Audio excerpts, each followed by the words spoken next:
Well, for my first episode of Bad Fruit, I'm going to criticize an article that has bothered me for a long time.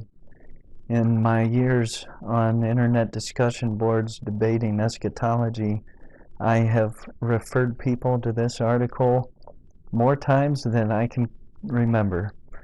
And this article is a good example of really just the plain lies and propaganda you come across from amillennialists. And it's really shocking that they behave this way, but they do.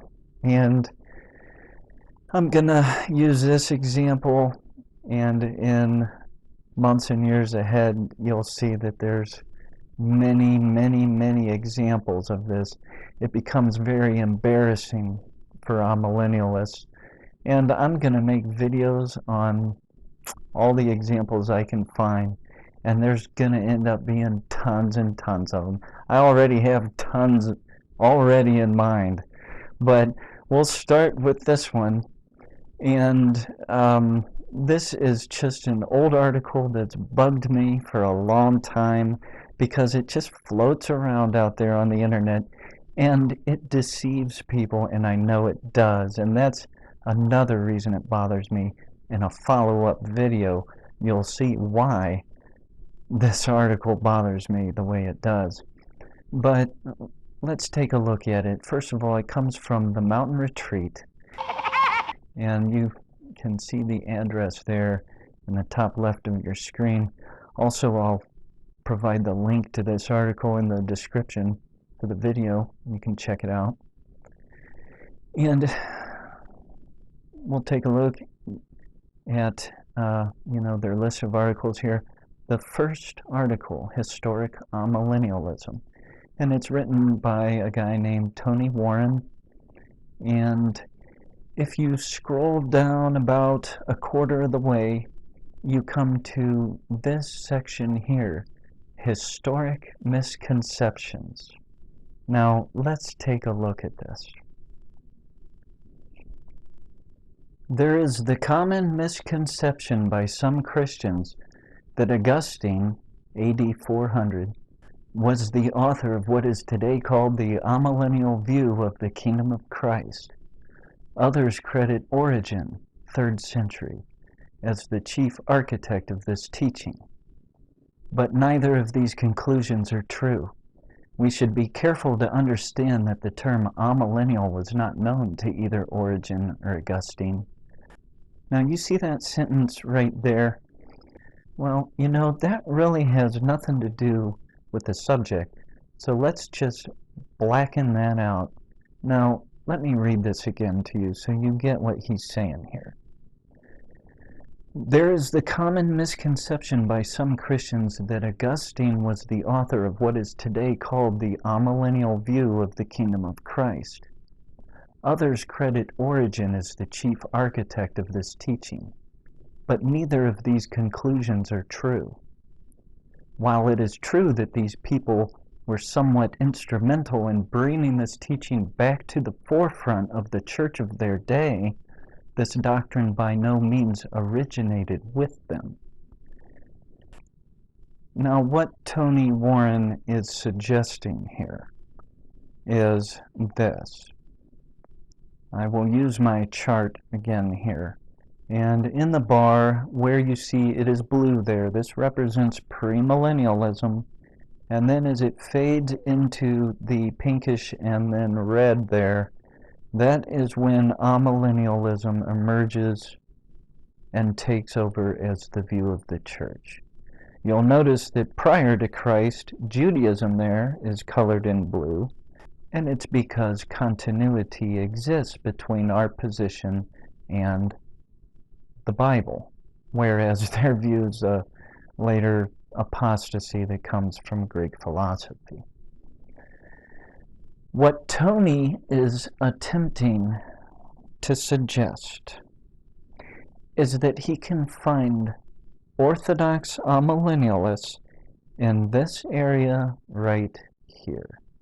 Now, I can guarantee you right now that there are no such orthodox amillennialists in that period. I know there aren't because I've read all the early Christians from that period, and Tony's amillennialism is not there. But let's take a look and see how he tries to prove that his view was there.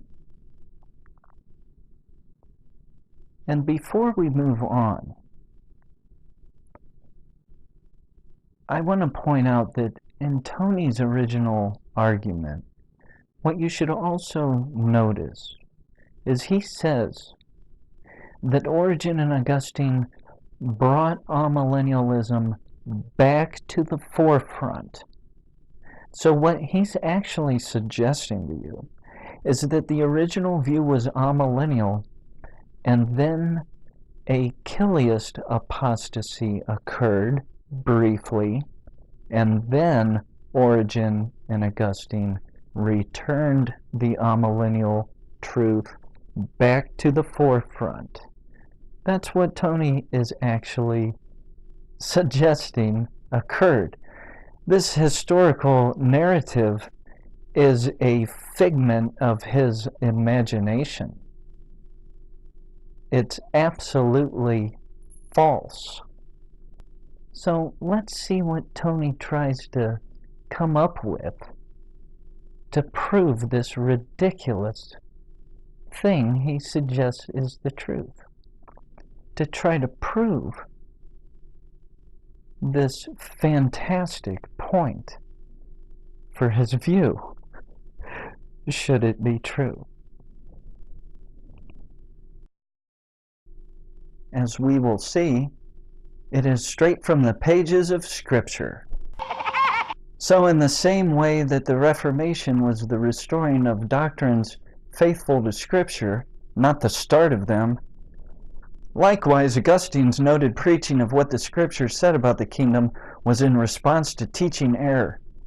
It was not the beginnings of a new teaching, it was the returning to what Christ taught, just as the Reformation was.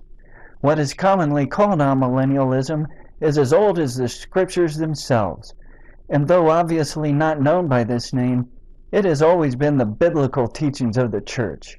Of course, man has a penchant to label everything in order to separate, for better or worse, but the truth signified by this label of amillennialism is found clearly on the pages of Holy Canon.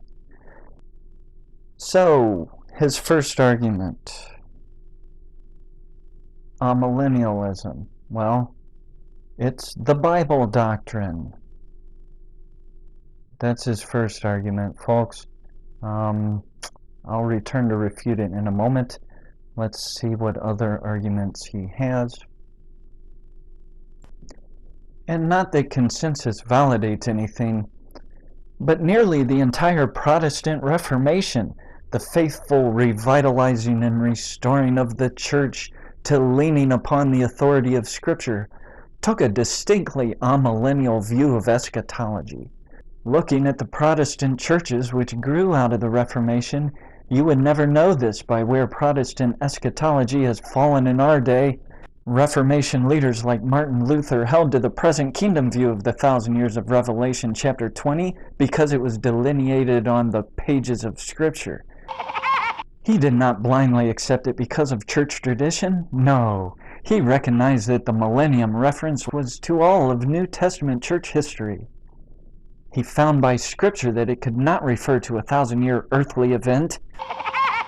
The truth is, nearly all of the great Christian reformers, from John Knox, Ulrich Zwingli, to Philip I don't care, understood the Scriptures to teach what we today call amillennialism. Well, whoopity-doo. These men believed it not because they were taught this, but because they believed in sola scriptura. They were thereby convinced of its sound scriptural foundation. And anyone who insists that nearly all the reformers were amillennialists simply because they were blindly following tradition, as some have hypothesized, doesn't really understand much about the Reformation or about these reformers. Reformer worship. Tony Warren goes on, amillennialism was always the majority view of the historic Protestant Reformed Christian Church. It's only relatively recently that Protestants, to a large degree, have forgotten their historic Reformation roots, which were grounded solidly in sola scriptura eschatology. Sadly, most Protestant churches today have strayed from that faithfulness and fallen into the snare of premillennial dispensationalism and other unsound doctrines. Are you done talking yet, Tony? Okay, so, and then he quotes Proverbs 22, remove not the ancient landmarks which thy fathers have. I think it's kind of blasphemous for him to quote Proverbs 22 that way. But this little paragraph of madness here is his second argument. The reformers held it, so you should too. So, okay. Really, the rest of that entire section is a bunch of worship of reformers, although he makes a third point that I'll include as a part of his evidence, I guess. You can see a couple paragraphs down from where he quotes Proverbs the way he does. I skip over some more reformer worship there, but here, this paragraph here.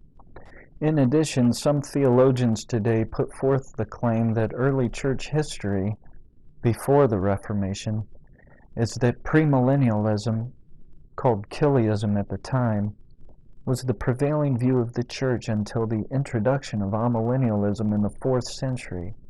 This is neither an innovative tactic nor can it be proven. Many scholars have studied and written on this issue and shown it to be false.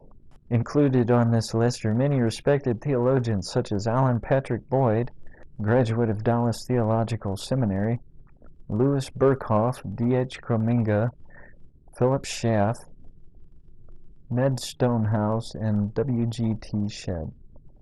Alan Boyd declared boldly that the best that can be said of the early church fathers is that they were seminal amillennialists.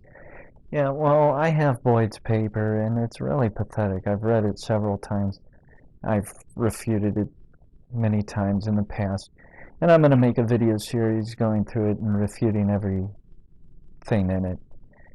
And it's easy and fun, and I'll do that so that it's on YouTube for my friends that would like to have that information. That'll be coming out in the bad fruit section as well here in months ahead.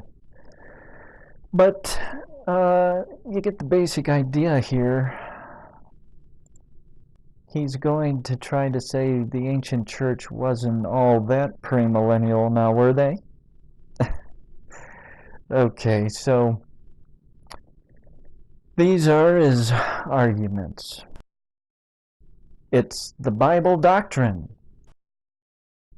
The reformers held it, and the ancient church wasn't all that premillennial.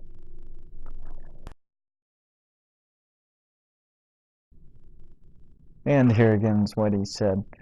There is the common misconception by some Christians that Augustine was the author of what is today called the amillennial view of the kingdom of Christ. Others credit Origen as the chief architect of this teaching. But neither of these conclusions are true. While it is true that these people were somewhat instrumental in bringing this teaching back to the forefront of the church of their day, this doctrine by no means originated with them. Well, as far as his first argument is concerned, he appeals to Scripture. That doesn't work. We all think our view is the Bible doctrine, Tony. What are you thinking? What Christadelphians think their view is the Bible doctrine. What kind of argument is this? This is a silly, circular bunch of nonsense. Come on. Who does he think he's going to fool with this kind of argument? some kind of preaching to the amillennial choirs. Well, since it's in the Bible, that is silliness. Come on. I mean real arguments, Tony. Where are they? You know, it really bothers me, the language he used of his view. It's all over the pages, a holy canon. You know, it's... I know, and he knows, and people that study this know that what amillennialists really have in mind when they make big old grand claims like that, what they really have in mind is this little collection of wrested passages here that they whip out and use to spiritualize the kingdom and just get rid of it. You know, it's a little collection of verses they abuse.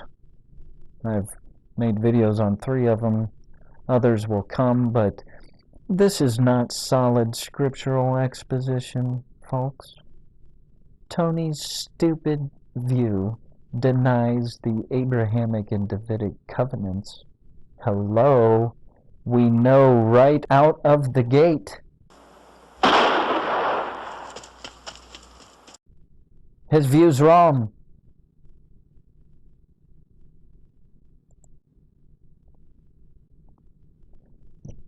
The next argument he tries to make is the reformers held it.